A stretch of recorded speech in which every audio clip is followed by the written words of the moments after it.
If you've never read Chainsaw Man before, then this is your first experience with the anime.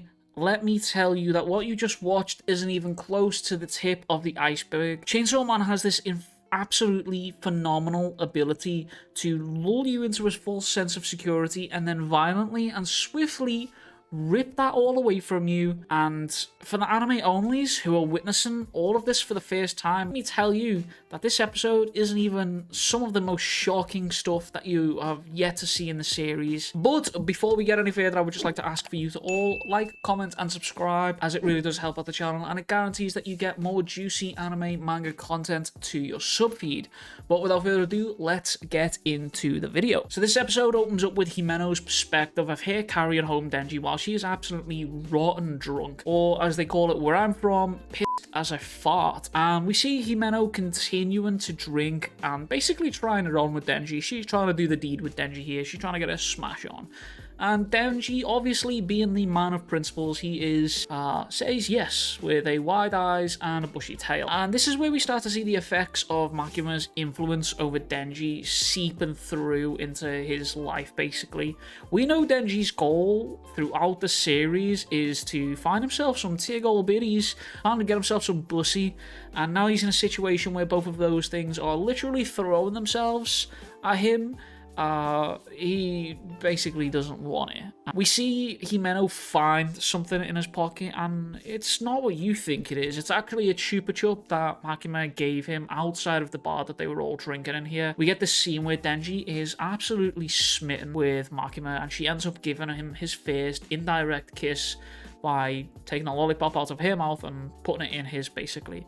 And then we come back to Denji laying on the floor in Himeno's apartment, basically saying how he's apologizing to Pochita here for, you know, not doing it with Himeno, but he wants to save his first time for Makima here. And we see Himeno is absolutely passed the fuck out on that bed. And I just want to say that Mappa have gone above and beyond my expectations for this series. Even in these simple scenes, they have completely outdone themselves and excelled at creating this incredibly unique sequence of events that flow beautifully and cannot be understated at how well they've done this. And I know there was a lot of fuss behind the animation with the first episode that came out, but personally, I really enjoy it, and I feel like it's Mappa's love letter almost to Fujimoto's work and his unique style of artwork here. Cutting through to the next morning, we see Denji and Himeno talking on the balcony, where Denji basically confesses how much he actually likes Makima, and him and Himeno basically strike up a deal. The deal is basically to become friends, and Himeno will help Denji get with Makima, and in return, he helps her get with Ak. It never even occurred to me throughout my first read in the manga here that Himeno says she wasn't sure if any of this happened last night because she was so drunk, and that would have been bad because she would have been basically having sex with a minor and she could get arrested for that, and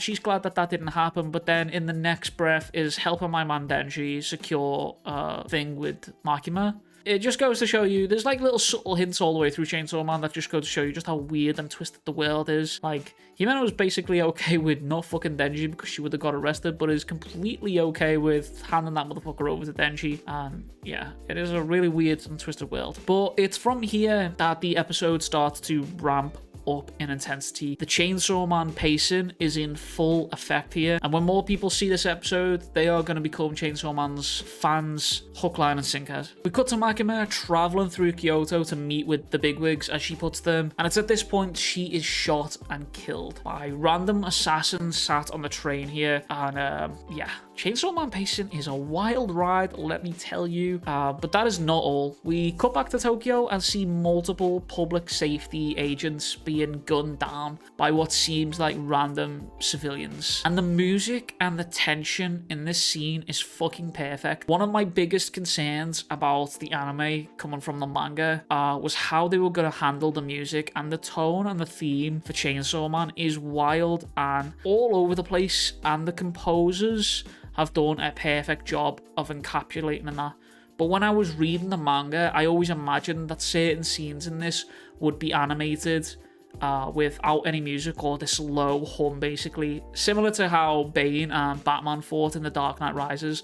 There is no music in that scene, and it adds to the intensity of the scene. All it adds is this sense of urgency, this all you hear is the thud of the blows landing, and it just really hammers home how serious the event is with no music. The composers and Mappa have knocked it out the park for this one, but it's at this point that we cut back to Denji and the gang, and they're all having lunch, and they're interrupted by a mysterious man who basically tells them that the ramen that they're eating is shit, and that their palates for food is also shit because they've been eating shit their entire life. But then he goes on to talk about his Yakuza grandfather, and Denji is in particular paying attention to this while everyone else on the table completely disregards this man and ignores him. While this man is telling horror stories about how his grandfather was Yakuza and he had killed men and women and he was a necessary evil, Aki, Himeno, and Power are all just ignoring this dude and continuing to eat their food, while Denji is super engrossed in what this dude has to say because the story sounds familiar. It's at this point that our mysterious dude pulls out a photo and shows us none other than the guy who tried to kill Denji in the first episode and had struck a deal with the zombie devil. Turns out that the guy sat across from them right now is actually his grandson. It's at this point that his grandson pulls a gun and shoots Denji in the head, killing him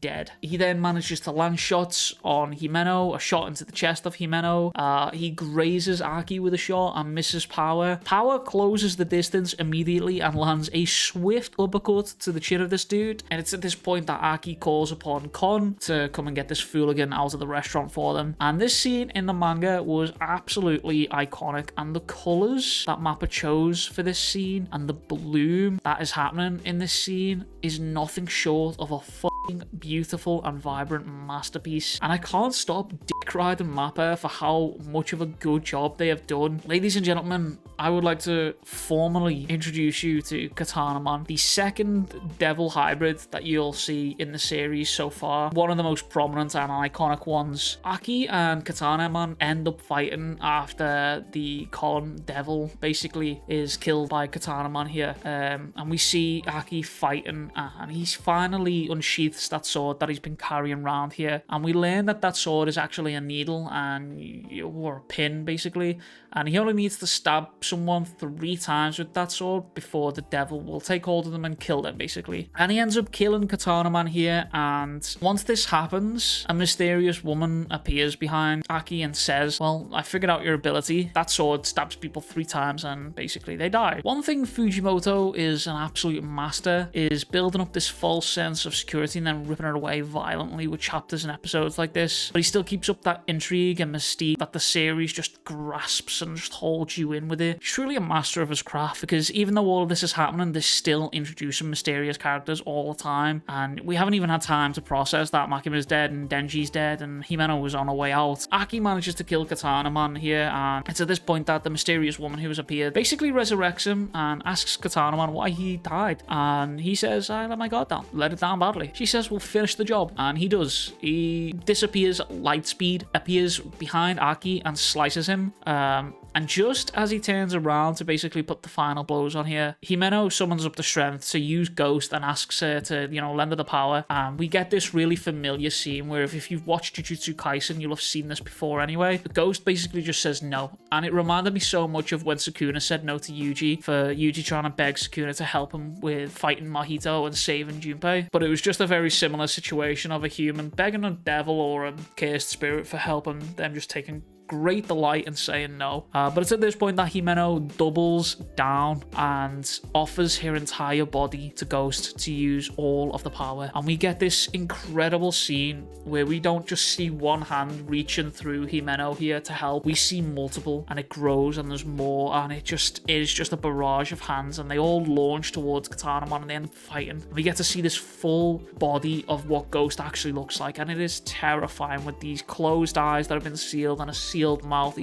She looks terrifying. And as Katana Man is fighting these barrage of hands and is being slowly but surely overwhelmed. Himeno is reaching out towards Aki in the battle that's raging on in front of her and is slowly disappearing, one limb at a time. As she reaches out, her arms disappear and then her legs, and then it's at this point that our mysterious woman intervenes and uses a snake devil to basically munch Ghost in half. Aki turns around to see that Himeno has completely disappeared. The contractors fulfilled. Ghost used all of her power to help with the fight, and in return she got Himeno's body, and Himeno is gone, completely disappeared. And one thing that was really fucking good, the soundtrack for this was phenomenal. Just this beautiful slow melody that plays as Himeno slowly disappears. It was absolutely incredible. And overall, this episode was one of my favorite and one of my most anticipated chapters to be adapted into the anime, and Studio Mappa absolutely outdid themselves here. They have perfectly encapsulated the pacing of Fujimoto's manga here, and then added their own layer of